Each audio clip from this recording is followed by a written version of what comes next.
y'all, I always get into it and I start dancing. But you know what? I have something special for you. So I'm not going to go on a tangent and tell you about all the things I was doing before you showed up and saw me. We're going to get straight to it. So you're going to want to lean in, listen in.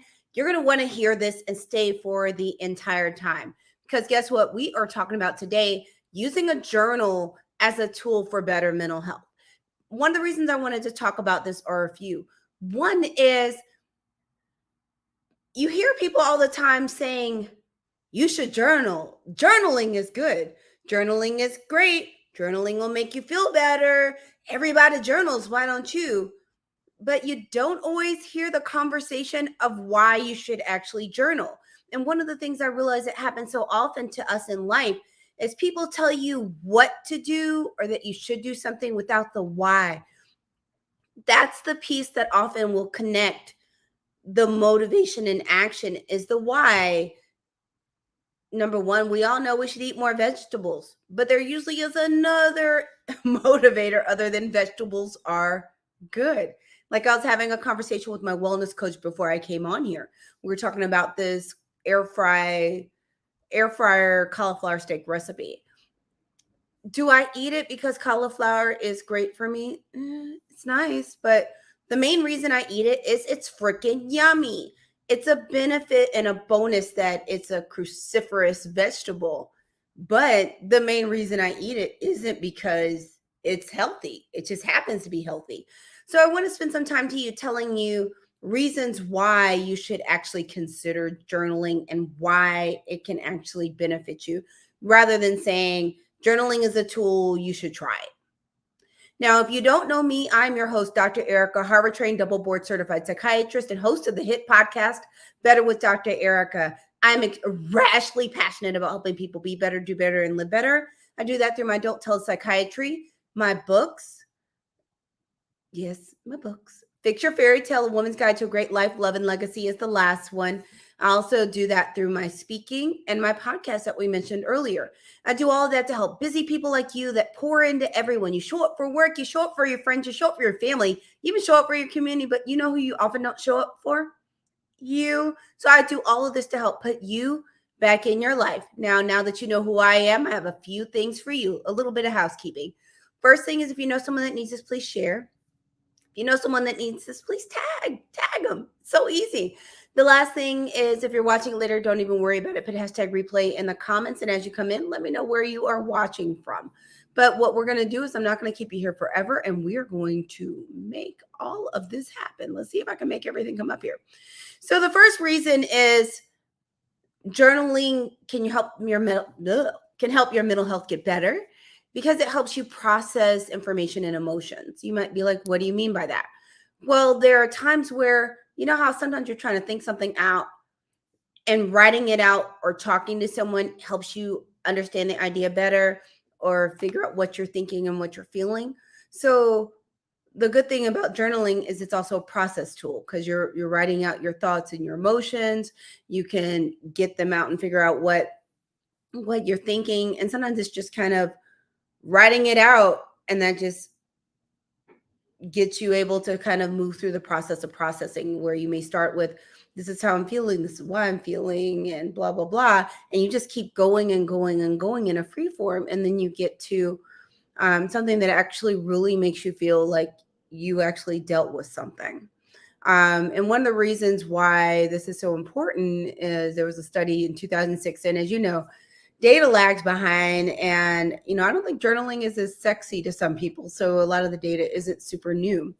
But they had one that showed that for some young adults, that journaling was as helpful as cognitive behavioral therapy when preventing depression. Now, I know I need to see those numbers a little bit more because CBT is some really good stuff. But the main message from that is that it can actually be a helpful tool, and it's a tool that you can use on your own too. So the next thing is journaling can help you get thoughts and feelings out of your head. How many of you have dealt with times where it just seemed like something was just stuck in your head, and thinking about things that happened is running through your head like a merry-go-round, and you can't sleep because this stuff is running around in your head? You are turning over an event. You're turning over how you wish you had done it, what you wish you said, or frustration, Or all of these things just keep going over and over in your head. There's a term that we use sometimes in mental health. We'll call it doing a brain dump. So we may tell someone to, it's one of the strategies we use by saying, why don't you journal at the end of the day? And you're literally, a lot of times, it's not even just guided journaling or using a prompt or anything like that. It's like, dump out whatever you're thinking. The reason why you're dumping it out is literally so that stuff isn't sitting in your brain, marinating and turning over, impacting your sleep by either keeping you from sleeping or just significantly impacting what you're subconsciously processing in your dreams. So a lot of times we'll talk about kind of doing a brain dump and just getting it out. But the one thing about that is we also talk about ways to complete stress cycles and those kinds of things. And sometimes it's literally just getting those thoughts and those things out of your head. And the thing I love about it, there's not a perfect way to do it. You don't have to write it a specific kind of way. It does not have to seem like an artistic thing that happened or that you wrote an entire sonnet. You don't have to do all that. That is not necessary. The main thing is you are just getting your thoughts out, you know? Let's make it happen. The next thing is it allows you to see patterns. So there are a couple of different ways you can use a journal. One is literally just the benefits of writing stuff out.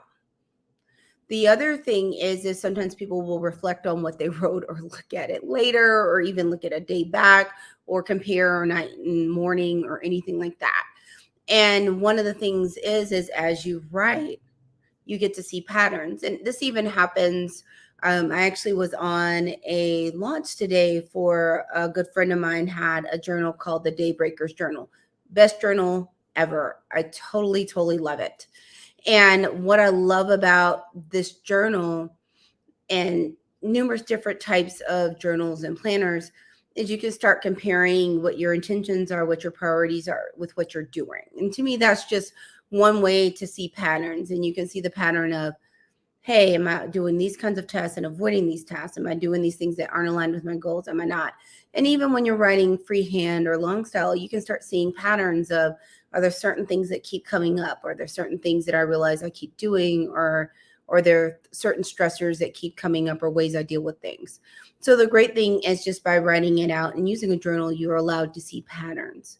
The next is, how many times have you had a conversation with someone and you've been thinking about something forever, but just saying out loud gave you clarity and you could figure things out? The good thing about journaling is you can get some of the same benefit as you if you were talking to someone, but this way you're not necessarily dependent on the other person all the time. So sometimes you get clarity by actually working through and processing something. Sometimes you get clarity by being able to do those comparisons and seeing if things are aligned.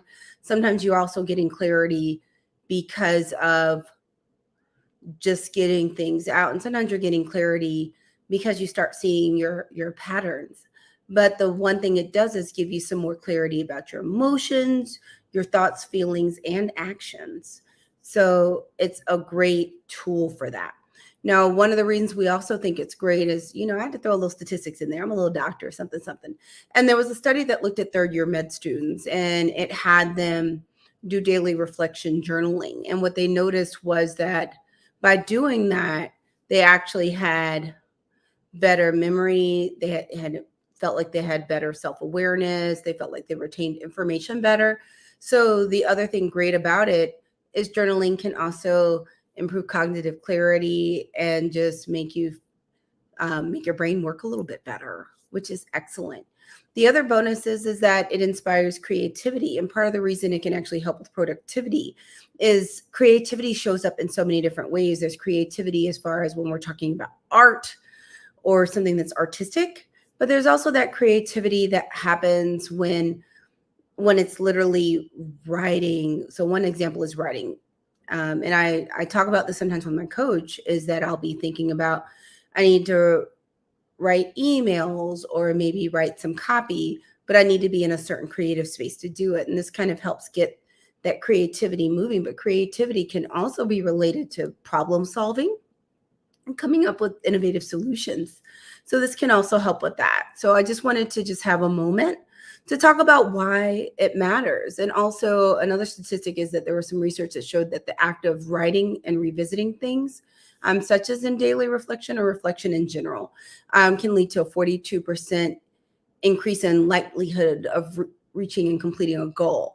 And most of the things we're doing, this culture in general, it's task driven, it's goal driven, and we have personal and professional goals. And just the idea that there's a tool that can help you reach those. And to me, the end goal of all of this is to be the best version of that you can be, and to be helpful, to be healthy, and to live in your purpose. And I want you to be able to do that. So the more you reach all of those goals, including your personal goals, the better a place that puts you. So that's what I got for you. So thank you for coming in. If you know someone that needs this, please tag them. If you know someone that needs this, please share. And also, if you're coming in late, just let me know where you're watching from. And also feel free to go back and just put #replay in the comments. Just let me know. So we're talking about using your journal as a tool for better mental health. So we're going to run through them real quick, and I'm going to tell you kind of how. So we talked about helps you process information and emotions, which can decrease your stress. It can turn down some of the volume of some of those emotions. It can also help with sometimes sadness, anxiety, and irritability, just getting that emotional energy out. Can help you get thoughts out of your head. And sometimes those thoughts actually make you more anxious. And sometimes people tend to replay things such as in trauma or even in depression, replay things that you feel like you did that were a mistake or wrong. And that just can help get that out of your head. It allows you to see patterns, which is great because then you're able to learn from your own behaviors. And as you make better decisions, or I don't always want to say better, but decisions that get you to where you want to be, then you're going to feel better, more successful, which is going to lift your mood. And also just getting clarity. And one of the things that I find so often with people that are stressed, dealing with emotional challenges, and even burnout, is a lot of times that clarity is needed to make those next decisions, to decide what kind of help you need. What do you want to do next? Because a lot of times we talk about making goals, but sometimes you have to know where you're going to start making some of the goals. And sometimes you need that clarity. So that's what I got for you tonight. Thank you so much for tuning in. I just really appreciate it. Thanks for showing up for yourself. I'm sending you a little love. Just a couple of things. If you need a little bit of additional support, you're feeling stressed out, or just want a mental health checkup, please feel free to go to AskDrGoodwin.com, AskDrGoodwin.com, and check out my psychiatry practice.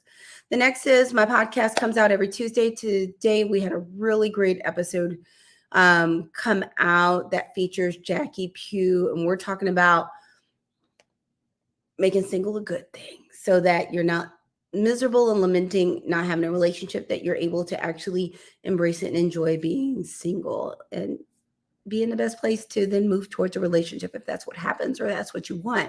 But I don't want you miserable because you're single. So Jackie is phenomenal. You're going to want to check that out. You can check my podcast out at betterthepodcast.com or anywhere you usually like to find your podcast. Just Better with Dr. Ericka. So that's what I got for you tonight. I hope you have a wonderful evening. Thank you so much for tuning in. You might want to know a little bit of the inspiration of this podcast. I actually was on the launch for Dr. Delicia Haynes, her planner, the Daybreakers planner that I mentioned earlier. I totally love it. Encourage you to check it out.